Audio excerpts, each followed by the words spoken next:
Hello ladies and gentlemen of YouTube, time for another Metal Earth kit build. Diving back into Star Wars with a kit from the newest movie.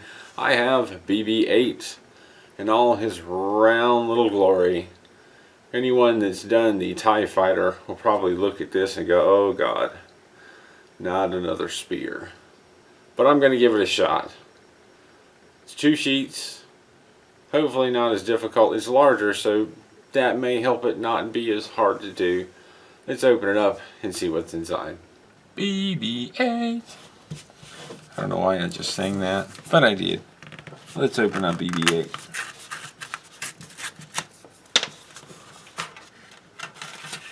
Instructions and 2 metal sheets. Let's put these to the side and open up the instructions. It appears to be but 1 sheet. And as usual, if we look at page 1, the very front of things, the Metal Earth 3D metal model kits with the 360 view online, blah blah blah. We have the line drawing of BB-8. And then over here we have the usual insertion holds, fold lines, insertion tabs, and an interesting example of BB-8, which is probably reminiscent of damn near every part in this kit. And then we have the needle nose pliers being helpful for assembly. The legend, as they started to list it, when you see an E pointing at something, it's pointing at the engraved side. When you see any pointing at something, it's pointing at the non-engraved side.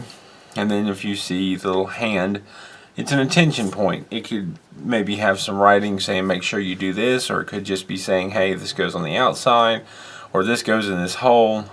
It's not always easy to figure out, but it's trying to give you a hint of how to do something. And what I used to refer to as a legend, something that's been on every kit that I've built, you've got the blue circle and green triangle. The blue circle means to bend the tabs over 90 degrees once you've inserted them. The green triangle means to insert the tabs and twist them 90 degrees. And a little thing here saying if you pull and twist the tabs, it makes it more secure, which is true.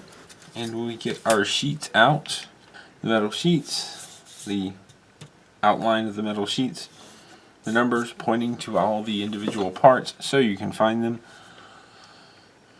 And then we have these pieces that are colored, which typically indicates that they are the same part. As in over here you've got the 2 purple and this 2 sort of light red. But these parts all look similar but are slightly different shades. Blue, purple, a lighter red, orange, green, a darker red. I suppose that's to help clarify which piece goes where, because if you look, they do have different patterns on them. So that's interesting. They've used the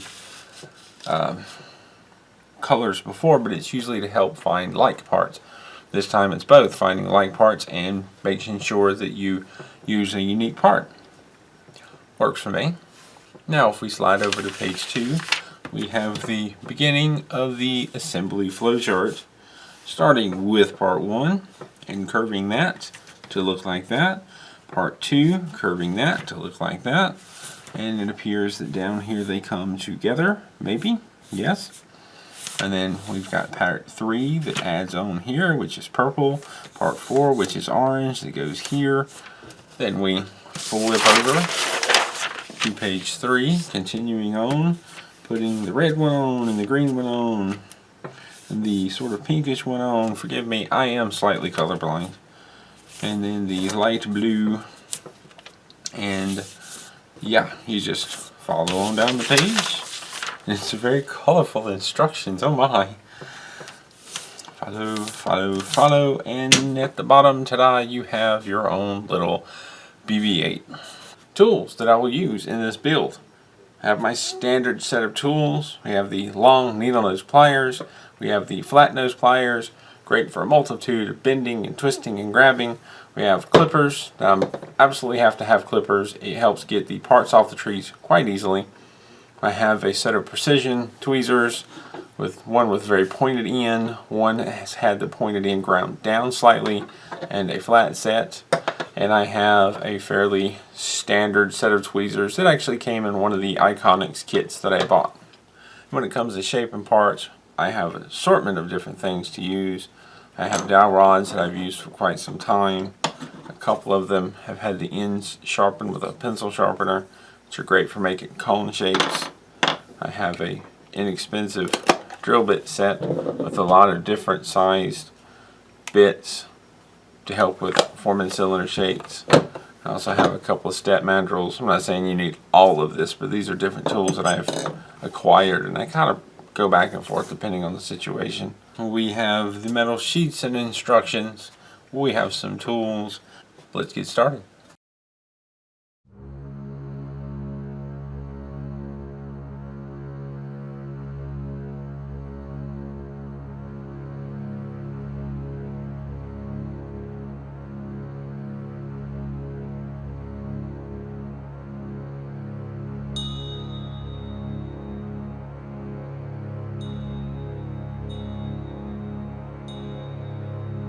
The first step is to carefully and slowly form the ball of the main body of BB-8.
Now to add the little hubcap shaped pieces. They are all different and go on in a certain order.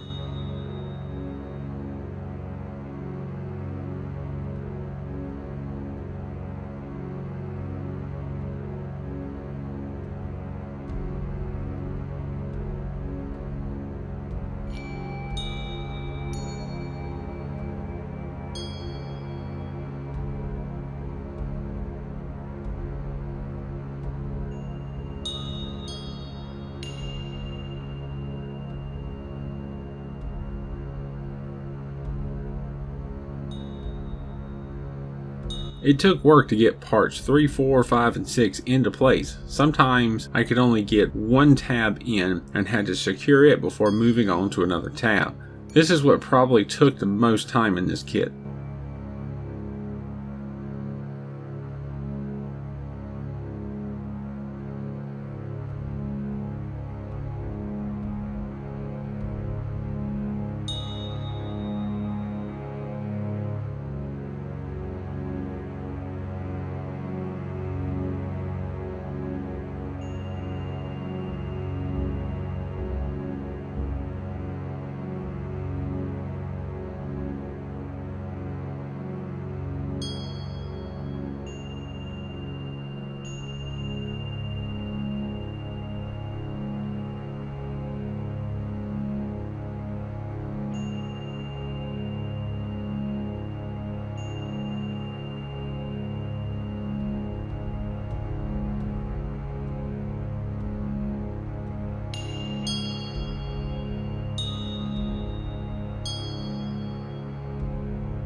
As more parts went on and my access to the tabs became reduced, I started pushing and bending tabs over rather than twisting them.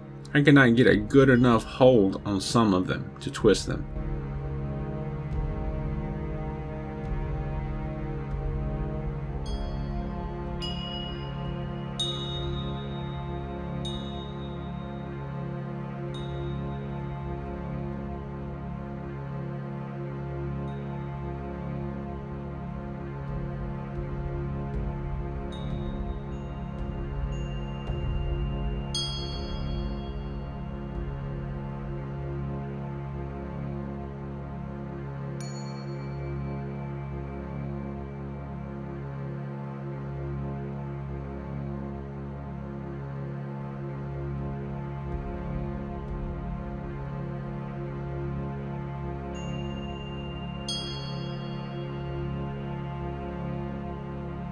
I did my best to pay attention to the placement and orientation of the discs in the instructions.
Tabs this close and without fold lines like 14 and 15 are a pain. You have to fold them as close as you can to the body of the part, or the part and tabs will not fit well together or tightly.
This kit took between an hour and a half to put together. Not too bad for a Star Wars kit.